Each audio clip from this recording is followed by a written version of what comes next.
Good evening, everybody from Ireland. My name is Breda Rochford, and Anne O'Brien is joining as well. And I see another man from Ireland as well in our company. How you doing, Tony? So our project is called -1+1, and I suppose it's the problem that we're addressing is the global problem of climate crisis. And what we wanted to do was, I suppose, to create a system of easy and effective measures and steps that people could take, that individuals could take, that could be taken at an individual, at a local, at a national, and even at a global level. And I suppose these actions would be -1+1 is kind of the catchphrase, and in a way, it's a balance between, I suppose, climate, the chaos and the negative, and the positive and the healing of the climate. So in both ways, it's about addressing the negative and healing the climate. And what that looks like, I suppose, the idea or the purpose is that you would have individuals, and as I say, right up to organizations, right up globally, that they would take steps like, say, for example, a minus step might be that you'd reduce your temperature in your home by one degree. A plus step might be that you'd plant a tree. A minus step might be that you'd maybe, go without meat 1 day a week.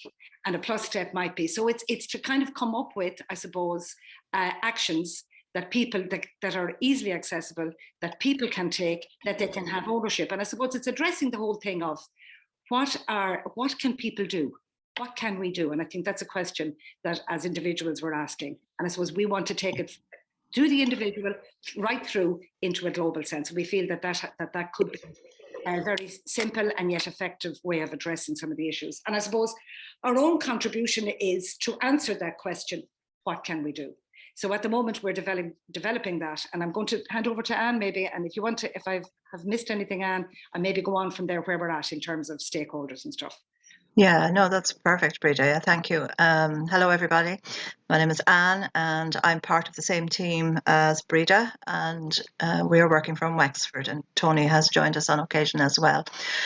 So Carolina's second question there was, who do you hope to engage with and how? And I suppose our response to that is we hope to engage with a whole range of organisations and individuals. So individuals, organisations, communities, schools, clubs, institutions, local and national government bodies, experts, marginalised groups, and others that we may discover on our journey. So as part of that engagement with stakeholders, we are in the process of organising and arranging a workshop, which we will be conducting later this month. It's an experiment, really, with a class of return to education students, who are adults or people who are post-formal education, if you like, and with some of their teachers as well, and that's going to happen later this month. So we will be reaching out then to key stakeholders as well, especially those who are closely aligned and maybe some who are less aligned to our purpose. So the diagram there, you can see that we have a list of suggested stakeholders. Now, they're not necessarily all going to be the people, but these are examples of the organisations and the type of stakeholder that we're hoping to reach out to. So I suppose then I'm not sure if I'm cutting across on you, Breda. They're going into the stakeholder relationships and alignments. No? Okay.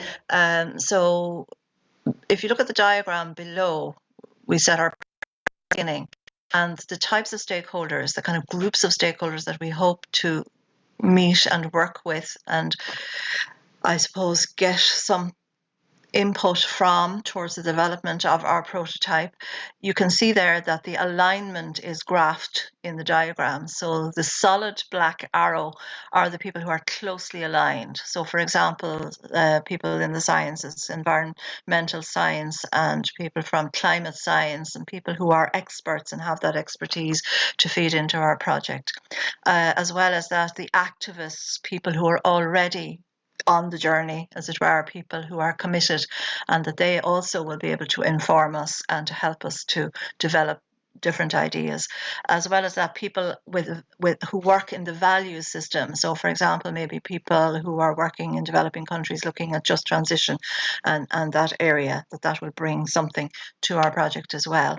And another of the less, but I suppose the thickness of the arrow indicates how closely aligned they are. And so the youth as well, the young people are active, the Fridays for Future and all of that. So there are closely aligned groups that we hope to connect with. And then there are less closely aligned groups certainly hope to bring on board as well. So for example, the media, who, they'll have their articles, but sometimes they can be either there's some misinformation in them, and also maybe the coverage is not enough yet in our view. Also education, going into education institutions, trying to engage with schools and colleges to, again, look for their support, look for their ideas, look for their participation as well. And then those who are even less aligned, we feel, are people who are critical really to our project succeeding, which is national government and local government. They're already on the road, but again, we feel that maybe they're not involved enough, that they're not supporting us enough in Ireland in terms of getting community projects up and running. So we hope to engage with them and to bring them on board as well. So we can see we have some areas there that are well on the way, and then others that are going to need quite a lot of engagement and work with to bring them on board. So that's who and how I suppose we hope to engage with going forward. Bridget, would you like to continue? I suppose the next question was, well, what do we hope to achieve by the end of the u.lab process? And I suppose the most, for us, that we would like to have a shape for our prototype. So we'd like to have some kind of shape, some practical, if you like, conclusions with regard to where to go to. So what will it look like? What resources will we need? I just have a list of them here. How will we disseminate the information and the idea? How are we going to actually do that? How will that happen? And I suppose we'd like to have a menu of suggested steps and actions, climate actions, in a concrete form that that actually would be, again, accessible. And the other thing we would hope to have is a good relationship, or begin to establish a good relationship with these stakeholders. And as Anne said, maybe we'd take the baby steps and begin with the ones that have the strong links already, that, identify with what it is we are saying and give ourselves the confidence to go forward. I suppose the other one, to establish common ground in which we can collectively move forward.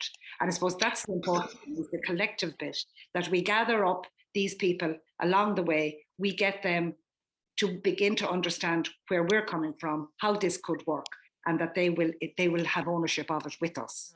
What is your current learning or your current challenge? And I think we have some of both. Our learning is, I suppose, our learning, and what we need to learn still, in a way, is how we can find a way to hold open conversations with less aligned stakeholders. I explained about the alignment of the stakeholders there earlier, but how are we going to engage with them? How are we going to bring people on board and keep the conversation open so that people are not alienated by what we're doing, and that that people will actually want to come on board? How do we enthuse people, I suppose? And we're talking there about both groups, institutions, organizations, and also individuals. And I think, just from something I came across at the weekend there, I think one of the things we may add to what we're doing is to look maybe at people whose voices are less often heard, maybe looking more at the marginalized communities, looking at the people who are most affected by climate change in many ways, and yet who are not engaging with the surveys and with the kind of conversations that are already happening. So finding a way to reach out to those communities, I think, is something that we will need to learn how to do as well. It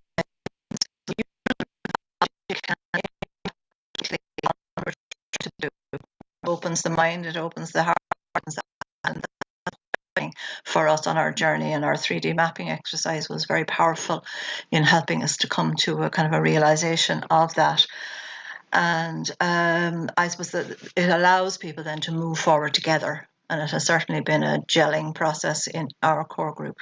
in that sense. Our challenge, I think, at the moment is that the u.lab methodology, again, presents this challenge to us to implement the process in a new and meaningful way. And it calls on us to be more imaginative maybe than we would in our ordinary lives to take on this challenge as well. So we need to kind of develop skills in deep listening and in reflection and in recognizing what the current realities are for lots of different people and trying to build that into the frame then as well. What you said there about the challenge of is to become confident in those methodologies, you know, that confidence. Right. And we haven't really had a lot of experience ourselves. While it was very effective, for example, that 3D mapping was wonderful and we found it wonderful. It's how to use that then, going out beyond the confident, trusting environment that we're in.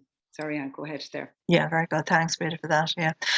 Okay, so the fifth and last question that Carolina put to us was, what impact do the hub here, where we are, and the u.lab experience have in your collaboration?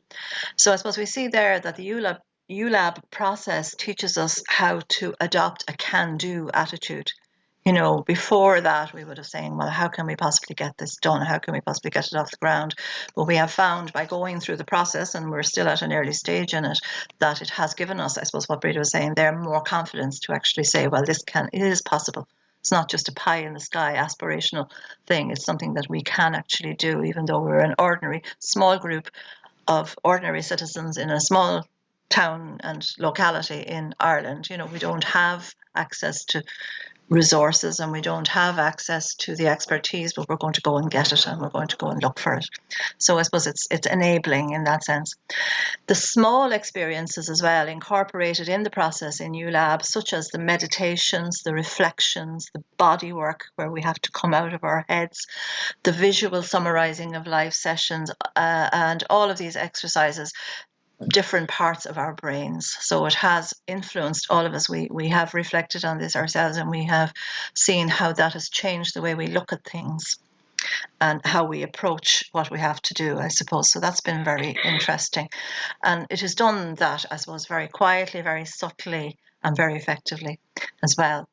The hub meetings themselves, I've been at all of them so far, I think, and I have found them really interesting and supportive in that they provide opportunities for us for sharing in smaller groups, and it also facilitates connection and communication, and you begin to get ideas about people that you might connect with that we wouldn't have dreamt of except for this hub here. So there's a sense of awe, I think, at being part of this big global family and at being able to collaborate together like this, and that we're all here with a common purpose. Even though our projects might be quite different and varied, we do have a common purpose. So that's where we're at.